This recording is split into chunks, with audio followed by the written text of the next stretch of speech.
নতুন দল গড়েই চরম হুঁশিয়ারি দিলেন হুমায়ুন কবির। মমতা বন্দ্যোপাধ্যায়কে সরাসরি চ্যালেঞ্জ করলেন হুমায়ুন কবির। তৃণমূলের তীব্র সমালোচনা হুমায়ুনের। একের পর এক বিস্ফোরক মন্তব্য হুমায়ুনের। মমতা ব্যানার্জি আপনাকে মুর্শিদাবাদে 2011-তে একটা পেয়েছিলেন, আর 2004-এ আমাকে প্রার্থী না দিয়ে শুভেন্দুর কথায় 22টা প্রার্থী দিয়ে 4টে জিতেছিলেন। আর হুমায়ুন কবির আবার আপনার হাতে পায়ে ধরে এই তৃণমূলে এসে 20টা পায়ে দিয়েছিলাম। আজকে চ্যালেঞ্জ আমার, কোন শক্তি থাকলে মুর্শিদাবাদে আপনি খাতা খুলে দেখাবেন। মুর্শিদাবাদে 22টা সিটে আপনি খাতা খুলবেন। 2 বিজেপি আছে, বিজেপি হয়তো 2-1টা সিট বাড়িয়ে নিতে পারে। তাদের যা কৌশল, তাদের যা অর্থবল, তাদের যা কৌশল অবলম্বন করে চলছে। কিন্তু আমি চ্যালেঞ্জ করছি, আমি বেঁচে থাকলে মমতা বন্দ্যোপাধ্যায় চূড়া ফুলের 0 করব, 0 করব, 0 করব। আর ওই করিমপুরে লাট খাওয়া নেতা জয়প্রকাশ মজুমদার, ও আমার কাছে রাজনীতিতে নকরযোগ্য না। একটা লুঙ্গি পরা লোকের লাট খেয়ে সে তৃণমূলের নেতাদের হাতে পায়ে ধরে সহকারী সভাপতি হয়ে বড় বড় লেকচার মারছে। আবার আরেকজন আছে, তার কথা তো বলতে আমার ঘৃণা লাগে, কুণাল ঘোষ না ছিনাল ঘোষ।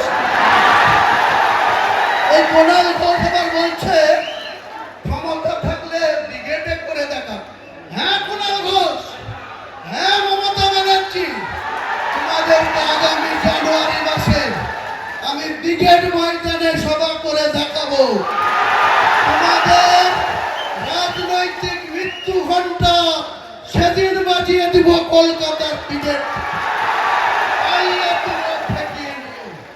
পারলে হুমায়ুন কবিরকে রুখে দিবা। আমি তারিখ ঘোষণা করছি না, 31শে জানুয়ারির আগেই হবে। জানুয়ারি মাস পার হতে দেব না, কারণ আপনারা জানেন ব্রিগেড মাঠটা সেন্ট্রাল গভর্নমেন্টের আন্ডারে, তাদের এনওসি নিতে হবে। এনওসি তো অনেক কিছু আটকাবার চেষ্টা করবে, সে আমি নিশ্চয়ই চেষ্টা চরিত্র করে যদি আমি এনওসি পাই ব্রিগেডেই। আপনি এক সময় মমতা ব্যানার্জিকে কি বলেছিলেন? চোরের রানী বলেছিলেন। সারদাতে যখন আপনি 3.5 বছর জেল খেটেছিলেন, তখন মমতা বন্দ্যোপাধ্যায়ের গ্রেপ্তার চেয়েছিল। কে চেয়েছিল? হুমায়ুন কবির চেয়েছিল না কোনো মুসলিম চেয়েছিল? আপনি কুণাল ঘোষ চেয়েছিলেন, মমতাকে চোরের রানী বলেছিলেন।